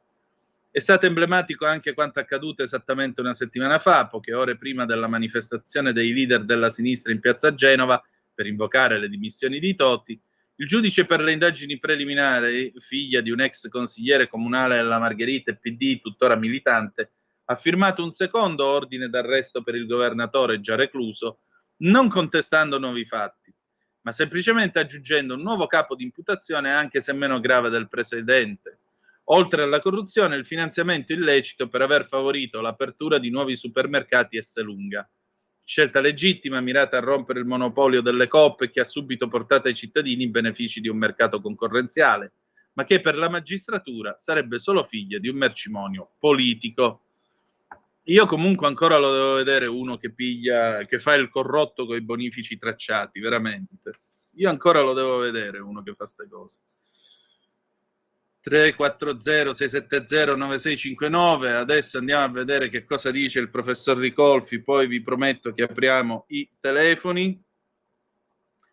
Professor Ricolfi, pagina 8 appunto del Giornale, brava Mary che me l'hai ricordato. Scenari politici, l'opposizione, la sinistra ignora i poveri, Schlein non può federare. Il sociologo, la voglia di potere unirà il campo largo. Renzi in 5 anni ha cambiato idea 4 volte. E allora il collega Francesco Boezzi intervista il professor Ricolfi, che è stato nostro gradito ospite più volte, anche con sua moglie, la professoressa Paola Mastrocola, e giustamente il collega Boezzi gli chiede: il campo larghissimo sembra l'unica strategia in mente dell'area del centrosinistra, ma sulla piattaforma ideale e ideologica, date le differenze tra partiti, permangono distinguo evidenti. Quali prospettive? Buone, ma non per meriti propri. A favore del centrosinistra giocano 2 elementi. Primo, il fatto che nella Seconda Repubblica destra e sinistra si alternano al potere, quindi al prossimo turno tocca alla sinistra. Secondo, le 3 riforme istituzionali del centrodestra, premierato, autonomia, magistratura, permetteranno al centrosinistra di allargare i propri consensi in chiave salviamo la democrazia. L'unico problema che vedo per un ritorno della sinistra al governo è che l'elettorato progressista è abbastanza frazionato e litigioso. Non è detto che tutti accettino la leadership di Schlein, assai meno ecumenica e centrista di quella di Prodi. Matteo Renzi avrebbe voluto fare il centro, ma l'operazione, forse anche non solo per errori strategici, non è riuscita. Ora torna a guardare a sinistra. È credibile? No, non lo è. Come un paziente ciclotimico alterna fasi politiche di segno opposto. Prima squalifica i 5 Stelle, poi li sdogana per fermare Salvini, poi torna a osteggiarli perché vuole Draghi. Ora li recupera di nuovo perché vuole essere ammesso alla corte di Schlein. Mi pare che 4 fasi politiche in controtendenza reciproca consumate in soli 5-6 anni siano un po' troppe. Sul lavoro le visioni dei partiti che comporrebbero questo campo larghissimo sono molto differenti. Si pensi soltanto al Jobs Act. Come convergere in un pensiero non per forza comune, ma quantomeno organico, date le premesse? La legittima voglia di tornare al governo farà superare ogni dissenso sul mercato del lavoro. Schlein non si metterà certo a litigare con Renzi sul passato e inventerà una formula che metterà d'accordo tutti, dai qualunquisti 5 Stelle ai bleriani seguaci di Renzi. La formula più facile è quella del salario minimo legale, battaglia che piace e potrebbe unificare tutte le forze progressiste. La sinistra continua a non rivolgersi al ceto medio impoverito o ai poveri in senso lato, preferendo le istanze dei diritti individuali, come quelli richiesti dalla comunità LGBTQ e non solo. È così che si costruisce l'Ulivo 2.0? Puntare sulle minoranze sessuali, come ha fatto il governo Letta con la cocciutissima battaglia sul DDL Zan, sarebbe un suicidio politico, ma credo che poco per volta la sinistra se ne stia rendendo conto. Se vuol tornare a vincere dovrà puntare sui diritti sociali, senza fuga in avanti sui diritti civili. Su questi i governi olivisti erano piuttosto ben bilanciati. Non le sembra che la sinistra, con la sua piattaforma valoriale, abbia come interesse primario proprio quello da assecondare non solo la costruzione ma anche la permanenza della sua società signorile di massa? La sinistra negli ultimi anni è stata cuore della società signorile di massa, se non altro perché ha ignorato l'esistenza dell'infrastruttura paraschiavistica a 3 milioni e mezzo di paraschiavi su cui quel tipo di società si regge. Ha difeso innanzitutto valori e interessi di ceti medi riflessivi tendenzialmente istruiti e urbanizzati. Il sindaco di Milano Beppe Sala ne è l'emblema perfetto. Nel frattempo, a proposito del crack delle cooperative, i genitori di Renzi sono stati assolti per la bancarotta, azzerate le infamanti accuse, ma condannati per le false fatture. La sentenza di oggi, ha fatto sapere Tiziano Renzi, padre dell'ex premier, è ampiamente positiva per tanti aspetti. Sono infatti azzerate tutte le infamanti accuse che in questi anni abbiamo ricevuto sulle bancarotte. Nelle parole del padre dell'ex presidente del Consiglio è percepibile qualcosa in più di una punta di amarezza, qualcosa che riguarda le misure cautelari che vennero disposte all'epoca. Ci hanno persino arrestato per quell'accusa e oggi il Tribunale di Firenze ci ha assolto, disintegrando l'impianto accusatorio della Procura. Non abbiamo fatto nessuna bancarotta, punto. Adesso ci vorranno i canonici 90 giorni per poter leggere le motivazioni della pronuncia. L'avvocato di papà Renzi e di sua moglie Laura Bovoli, Federico Bagattini, si è espresso subito. Era il processo delle bancarotte e sono stati assolti, ha rammentato Bagattini. Voglio ricordare che se chi ha chiesto la misura e chi l'ha disposta avesse avuto previsione di questa sentenza, la misura cautelare non avrebbe potuto essere somministrata. Tiziano Renzi ha affrontato anche l'altra parte dell'esito, quella meno positiva, annunciando di voler andare avanti.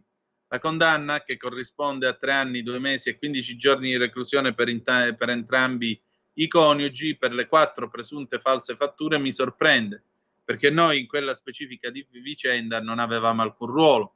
Ma con immutata fiducia nella verità andremo in appello, dove avremo modo di dimostrare tecnicamente come siamo estranei anche da questa contestazione, peraltro marginale, per un valore inferiore a 100.000 euro. Si è trattato del resto di una sentenza in primo grado, ma c'è un altro dettaglio per nulla secondario che Tiziano Renzi ha rimarcato volentieri: l'uscita dalla scena processuale di sua figlia Matilde. Questa ennesima assoluzione, ha chiosato il padre dell'attuale leader di Italia Viva, si aggiunge alle assoluzioni o archiviazioni di questi 10 anni. Pronunce che hanno avuto luogo a Genova, Cuneo, Firenze e Roma, e il fatto che mia figlia Matilde sia adesso totalmente fuori da ogni processo un mese dopo che è accaduta la stessa cosa a suo marito Andrea, ha concluso, mi riempie il cuore di gioia. 02 92 94 7222, le 8:56 minuti e 12 secondi. Da questo momento il telefono è di nuovo aperto e a vostra disposizione se avete voglia di interloquire. E andiamo a vedere, a proposito di sinistra, l'altra intervista, quella al politologo, il professor Natale, che vi ripeto è spesso ospite del nostro PG Pellegrin, che parla invece su Italia Oggi dell'errore della von der Leyen. Eccola qua. E Alessandra Ricciardi, come sempre, fa la sua parte e, come sempre, in maniera impeccabile porta a casa un'intervista molto interessante. Cosa dice il professor Natale sostanzialmente? Dice: quanto pesa l'alleanza larghissima, visto che ora a sinistra si parla sempre più di campo largo? Quanto pesa l'alleanza larghissima ipotizzata da Renzi, che va dal suo centro alla sinistra della Salis? Risposta: mettendo insieme tutte le forze dell'opposizione, il gruppone sarebbe maggioranza.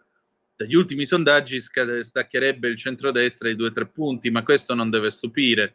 Nel 22 il centro-sinistra di largo intese era messo anche meglio, lo stacco alle politiche sulla carta è stato di 5 punti, ma è un'operazione puramente numerica. L'alleanza di prodiana memoria funzionerebbe?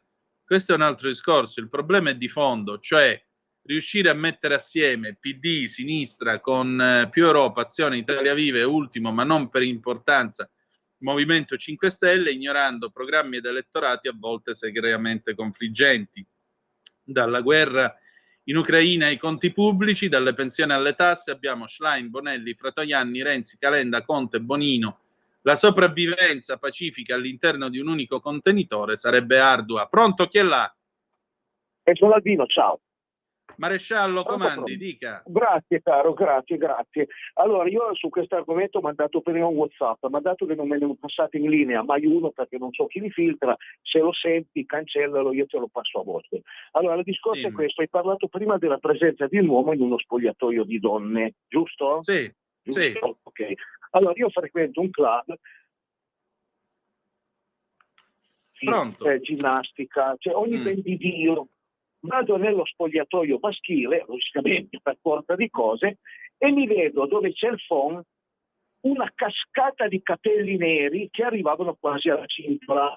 E ho detto, cavoli, ma i cappelloni esistevano quando ero un ragazzo io, 60 anni fa, 50, 55, non adesso. Questo si gira, aveva le poppe, aveva il seno. Un uomo, un ragazzo che si vede che stava facendo il percorso per diventare donna sicuramente, era con le mutande. Noi siamo tutti nudi, quello le mutande addosso le aveva, ma non me ne può fregare più di tanto, per dire, no? Comunque aveva il seno. Oddio, la cosa non è che l'abbia sconvolto assolutamente, ma solamente stupito. Ho detto, oh la Madonna. Però nessuno giustamente ha fatto una piega. Sto ragazzo si è fatto tutti i suoi affari, si è asciugato i capelli, si è messo tutto a posto, poi io sono andato dalla parte dove cambio, il discorso è finito lì. Però per dire, la cosa è già successa, al contrario, e comunque nessuno ha fatto una piega. E io sono sicuro che oggi come oggi entrasse anche una donna nuda Dalle donne è difficile perché loro sono molto più morigerate, sai, loro magari, non lo so, però dovesse entrare anche una donna nuda nel nostro spogliatoio, penso che oggi come oggi più nessuno ci faccia caso. Non siamo a 60 anni fa che sarebbero diventati tutti matti, adesso non gliene frega niente a nessuno. È giusto che sia anche così, dai. Ok, volevo dirvi questo episodio perché penso sia interessante, fa parte del costume attuale, ok? Ti saluto. Grazie. Altra Grazie, telefonata, ciao. pronto, chi è là? Buongiorno Deanna, tocca a me, Giancarlo da Brescia. Ciao Giancarlo, dimmi. Buongiorno, a proposito del giornalista picchiato, strangato Sì. da quegli energumeni lì, no? Si ricorda anni fa che c'era un altro sprangatore, picchiatore, mezzo delinquente, lì drogato, cacciato via dai genitori, ripudiato. Era uno sprangatore, non ricordo il nome del cognome. Era un picchiatore, un sprangatore di estrema destra. Siccome era molto bravo a menare, a far andare le mani, se lo sono accaparrato quelli di sinistra, è diventato amico lì di quei centri sociali lì e sprangava tutti. Questo qua, poveretto, non ricordo in quale occasione, è morto, picchiato, gli hanno fatto un funerale. E un giornalista è andato a questo funerale di questo tizio e i ragazzi di sinistra, gli sprangatori di sinistra, avevano cacciato via il giornalista. Questo si rifugia in un bar lì a 100 metri e aspetta fino al funerale per fare il servizio. E gli sprangatori qua di sinistra lo vanno a prendere, lo menano a sangue, lo pestano in tutti i modi e ovviamente non li arrestano, sono coccolati e vezzeggiati questi di sinistra. E i giornalisti di sinistra ovviamente li hanno intervistati e questi qua hanno il loro motto, se l'è cercata. Sono passato adesso avanti al magazzino 47 per andare a bar a bere il caffè. Hanno fatto un murale di questo tizio qua, gli mando la foto su WhatsApp, l'ho fotografato poco fa. Buongiorno Deanna. Grazie tante. Pausa e dopo torniamo. Cosa ci sentiamo dopo? Che manco me lo ricordo. Pino Mango, Bella d'estate 1987. Che elegante cantore Pino Mango e quanto ci manca. A tra poco.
Porta con te ovunque Radio Libertà. Scarica la app per smartphone o tablet dal tuo store o dal sito radiolibertà.net. Cosa aspetti? Antonino, a te la linea. Grazie Andrea, alle 9, 7 minuti e 5 secondi sulle magiche onde di Radio Libertà. Antonino Danna al microfono con voi. Ancora Zappe qui al 340-670-9659 in questa rassegna stampa. Gianluca, ciao Gianluca. Caro Antonino, in un mondo tanto fluido dove i men si sveglia una mattina e si sente she-girl, porterà sempre più allo scoperto una massa di pruriginosi depravati. Si compirà di fatto l'unione civile tra le tante Sodome e Gomorra che infettano questo mondo. Vie d'uscita ci sono, ma per me non sono piacevoli. Luca da Brescia ci spiega faccio stelle di cartone. Sostanzialmente il fatto era che il protagonista di questa canzone, scritta dall'immenso Giancarlo Bigazzi, che fu una tra l'altro delle anime degli Squallor, insieme a Daniele Pace, il maestro Totò Savio e soprattutto Alfredo Cerruti, più in origine Elio Gariboldi, che dopo uscì dal gruppo, più Gigi Sabani, che che entrò nel gruppo dopo Daniele Pace, per la precisione per l'album Cambiamento del 1994, sì, Cambiamento, e praticamente insomma il concetto è che questo ha perso sta ragazza che amava così tanto e quindi si consola in maniera autarchica, ecco, mettiamola così. Poi ancora, Berengario in Subrico da Roma saluta e dice, ora mi sono ricordato della frase, in effetti Luca, mi hai riaperto un cassetto che avevo chiuso da un po', bravo. Berengario in Subrico da Roma saluta e dice, il giudice donna, se chiamata giudicia, quando sale sulla pedana diventa sudice? A Berengario, e dai, su. Ambrogio, ciao Ambrogio, buongiorno a te. Anch'io sono d'accordo sul ponte, ma perché non esserlo e non parlare anche di dissalatori? Non capisco, e se non capisco spiegatemelo. Perché vedi, una diga sostanzialmente ha anche un'altra funzione, non è soltanto un serbatoio dell'acqua irrigua per le campagne assetate, ma anche e soprattutto si può utilizzare come impianto idroelettrico. Mentre invece il dissalatore consuma corrente per produrre l'acqua dissalata. Invece la diga, l'acqua ce l'hai già e la usi per produrre anche della corrente, oltre che irrigare i campi. Il progetto Grande Vaillant, se si fosse realizzato e se non ci fossero stati 2000 innocenti morti per arrivare a mettere le mani su una montagna di soldi, come scrisse Pancini, che era stato il direttore dei lavori alla diga di Longarone, se non ci fosse stata l'instabilità del TOC, il Grande Vaillant, appunto, il progetto Grande Vaillant sarebbe stata una cosa che sarebbero venuti da tutto il mondo ad ammirarlo, perché avrebbe prodotto non soltanto tanta di quell'energia elettrica pulita, dando anche del lavoro oltre che sviluppo, ma avrebbe funzionato anche come strumento per l'irrigazione delle campagne venete e friulane. Quindi le dighe hanno questo doppio uso. Un dissalatore, sì, tu lo fai, ma consuma corrente elettrica. Questo è il problema. Con la diga la produci. Sesso fluido sulla carta d'identità? Consulta? Qualcuno l'aveva detto che è il mondo al contrario. Ciao Silvio da Torino. Ancora, la mancanza dell'acqua in meridione, sono anni che esiste questo problema, ma io penso che chi è stato a capo delle regioni doveva fare di tutto per risolvere questo grosso problema. Buongiorno. Come è vero, ma siamo sempre, lo trovo lapalissiano, diciamo così. Allora, io direi che possiamo tenere aperti i telefoni a questo punto allo 0292947222, disattivo la condivisione dello schermo, tanto vi abbiamo ragguagliato più o meno su tutto quello che sta accadendo in questo nostro vasto mondo, per cui possiamo procedere alla via così. Abbiamo ancora 19 minuti, se volete, per commentare le notizie di questa mattina e mattinata direi anche abbastanza piena, e in particolare andiamo a vedere adesso l'ANSA che cosa dice, se ci sono news, se ci ragguaglia su qualcos'altro che accade, vediamo un po', la guerra in Medio Oriente, Gallant, combatteremo Hamas fino alla sua sconfitta, 5 i corpi di ostaggi recuperati a Gaza, oltre a Maya Goren anche 4 soldati. Complimenti, complimenti vivissimi Hamas, complimenti vivissimi. Allora, andiamo a vedere altre zappe che giungono copiose qui al 340-670-9659. Eccola qua, la pagina, è vero. Un momento che questo coso funziona. Sì, vedo la fotografia di questo picchiatore, non so chi sia, ti dico la verità, Gianni. Poi ancora, ma che avvocato è avvocato? In nome della fluidità linguistica introduciamo il neutro, usando l'unica vocale rimasta libera e poverina negletta, e cioè la U. Avremo lu avvocatu, plurale lui avvocatui, lu professoru, lu imbecillu. Massimo, sei un genio. Di nuovo Berengario in Subrico da Roma, colpisce ancora, saluta e dice, ciao a Berengario, buongiorno di nuovo. In Israele, non molto diverso per posizione dalla Sicilia, i dissalatori vanno con l'energia prodotta col fotoelettrico e le dighe per fare elettricità le devi fare molto più in alto, se no non sono efficienti. Ma ti garantisco che la Sicilia posti alti dove fare dighe ne ha e come, specie nel suo interno, perché in realtà è una regione prevalentemente collinare, e poi le due catene, una i Peloritani a nord con i Nebrodi, e giù c'è tutto il sistema degli Iblei nella zona appunto di Avola. Poi nell'interno c'è tutta la parte di Ienna, che lì sono tutte colline. Se tu fai l'autostrada oggi, l'autostrada Palermo-Catania, ti trovi a camminare praticamente in un quadro che è giallo a terra e azzurro su, perché è tutto grano sotto, almeno una volta era così, quest'anno credo proprio no. Grano sotto e cielo sopra. Abbiamo un'altra telefonata, pronto, chi è là? Sì, Antonino, Buondì. buongiorno. Buongiorno, sono Gigi da Venezia. Ben Dunque, trovato. volevo chiederle una cosa.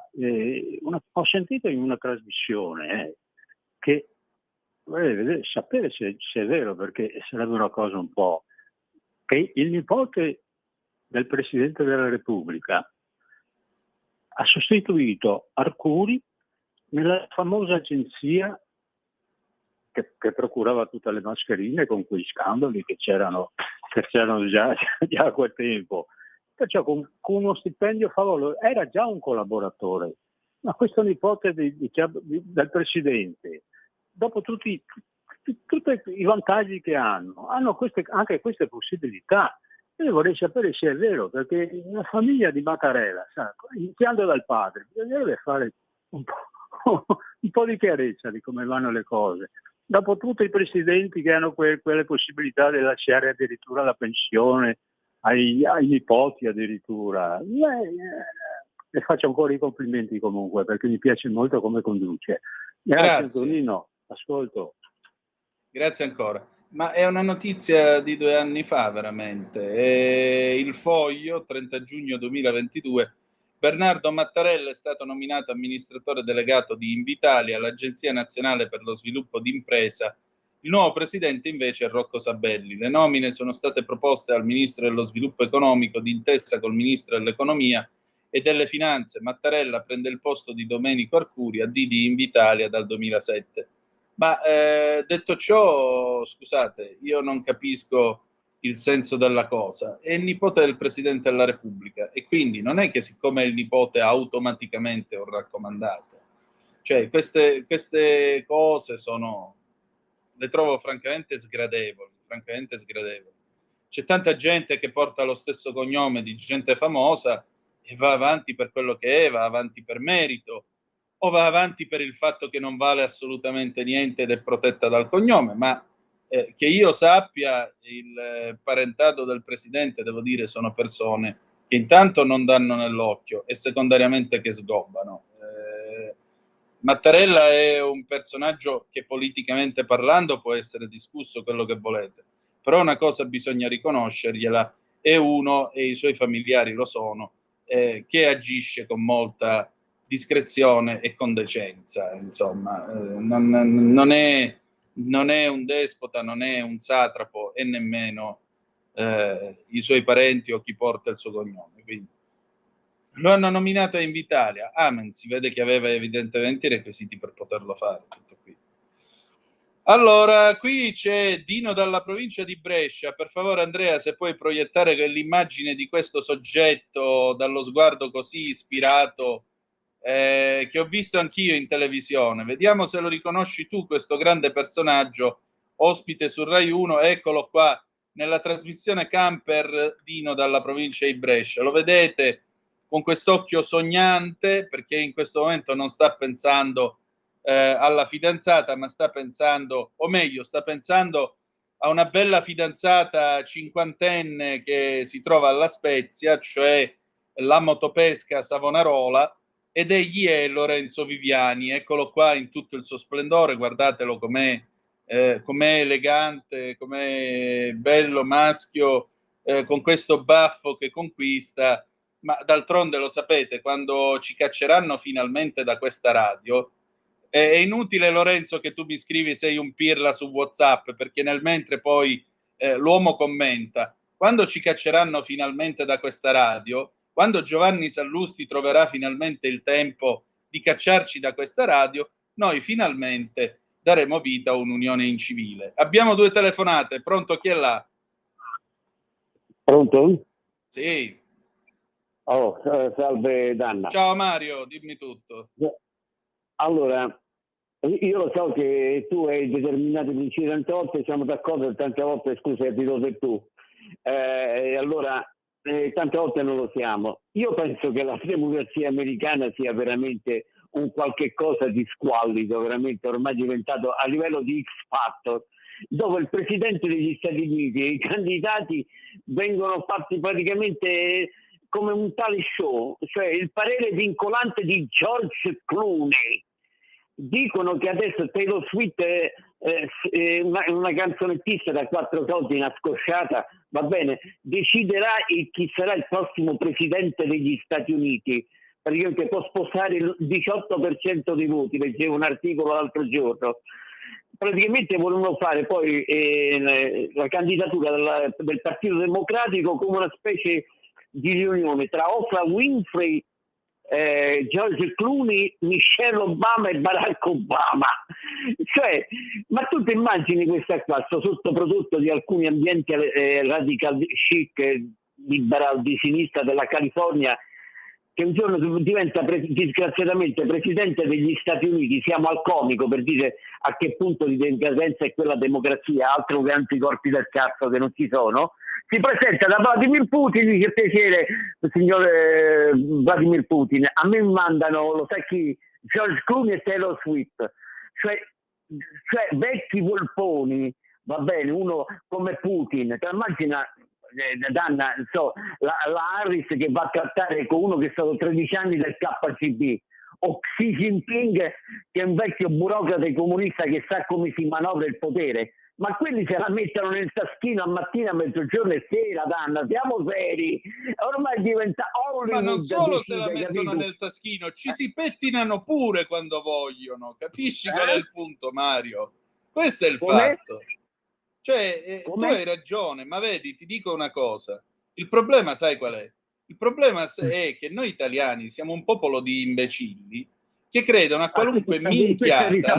4 personaggi che vivono a New York e che non conoscono affatto l'America profonda, il ventre dell'America profonda, scrivono le cazzate più incredibili, come giustamente Gianni Pardo sottolinea stamattina su Italia Oggi. Cioè, questi stanno facendo una campagna elettorale mediatica che pare che la Harris sia stata già eletta presidente degli Stati Uniti senza manco passare dal via, e la stanno facendo semplicemente per parare la botta, perché comunque lo sanno che non ce la faranno a novembre.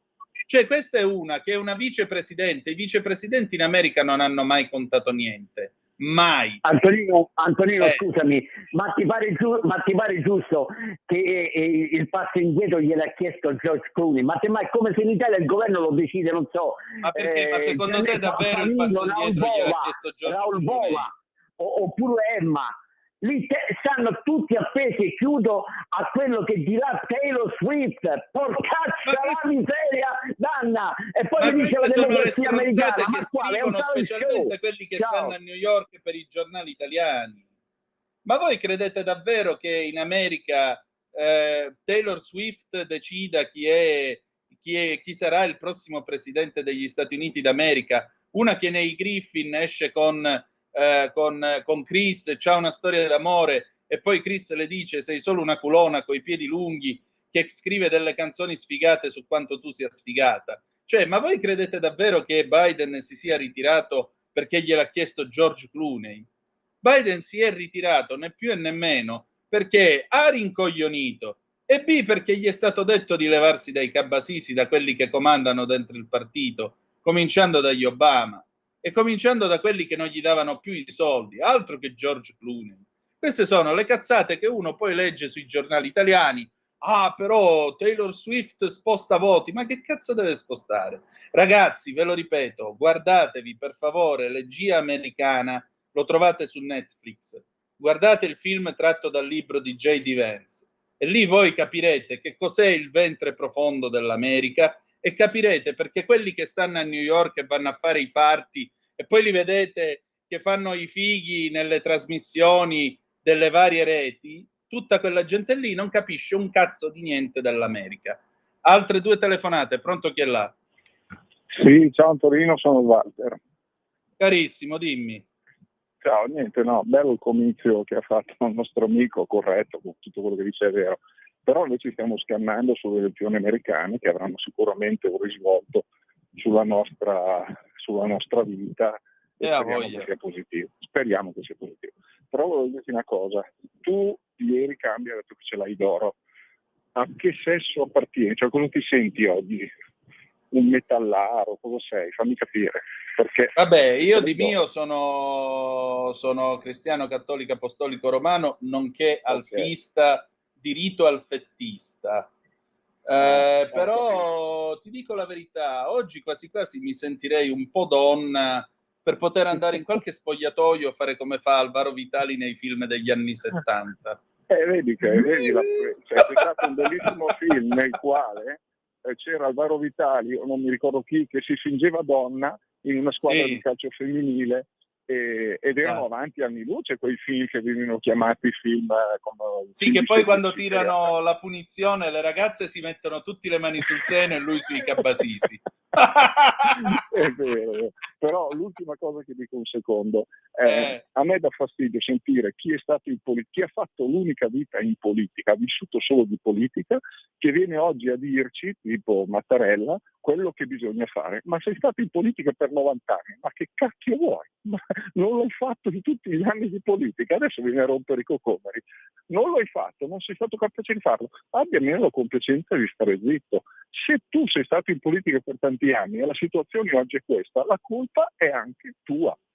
Punto. È l'unica considerazione valida che ritengo di poter prendere da quello che sento. Grazie. Va bene, grazie. Altra telefonata, pronto chi è là?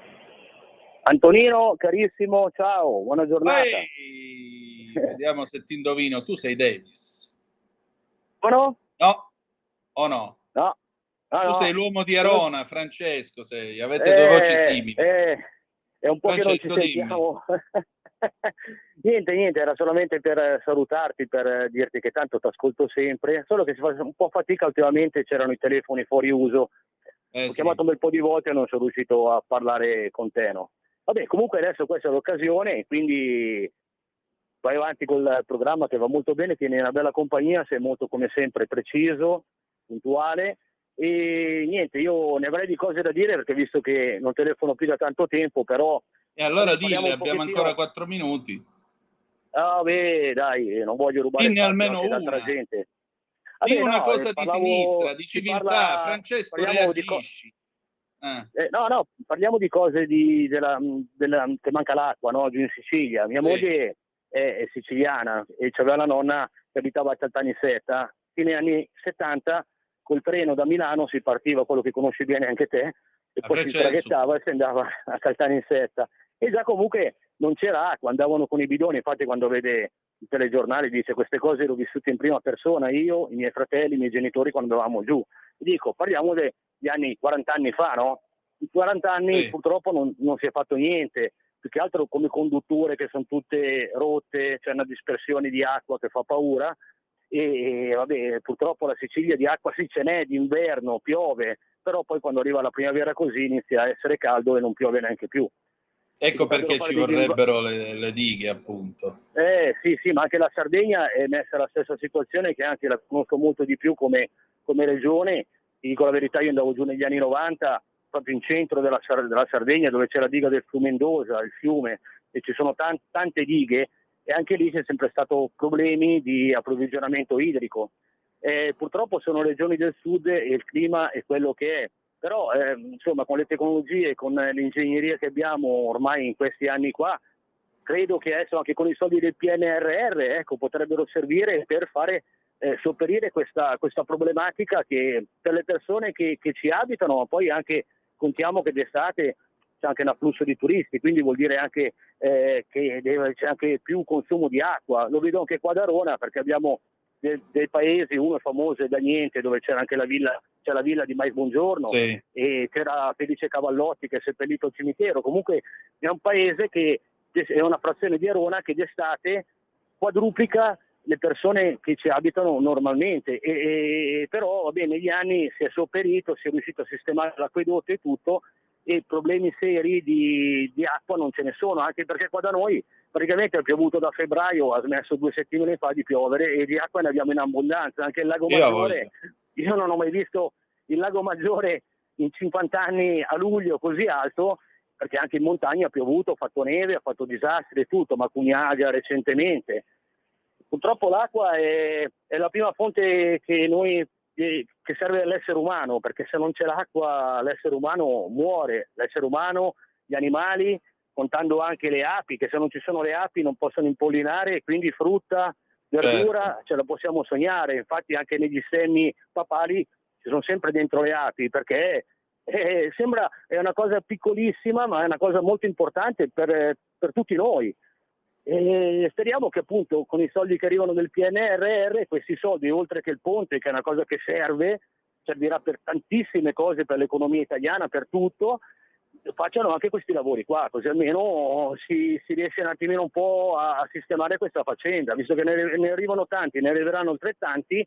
Sistemare le dighe, sistemare tutti gli acquedotti, i tubi e tutto, anche perché come tu ben sai, sì, arrivano le autobotti, però chi è che c'è dietro tutto questo giro di autobotti? Parliamoci chiaro, no? C'è sotto un business non tanto alla luce del sole, e forse anche per quello che non sono mai stati fatti i lavori, perché ci sta sotto quella brutta associazione che si chiama mafia. Vabbè, no? Questo non lo so se sia in questi termini, però so soltanto però che spesso ci sono stati troppi ritardi e troppe spese inutili, quando invece si sarebbero potuti e dovute fare gli invasi che avrebbero anche garantito maggiore umidità e quindi un clima un po' più tranquillo, un po' più moderato rispetto al fuoco, anzi, per dirla con Tomasi di Lampedusa, il fuoco che nevica sulle nostre città come sulle città maledette dalla Bibbia 6 mesi all'anno. Senti, io devo chiudere perché ormai è tardi, grazie alla tua telefonata. Noi ci salutiamo e ci ritroviamo domani alle 7:30 trattabili sulle magiche onde di Radio Libertà.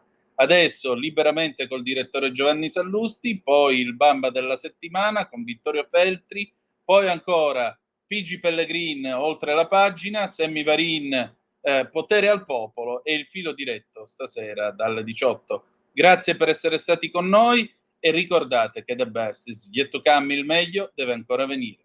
Vi ha parlato Antonino Danna. Buongiorno. Avete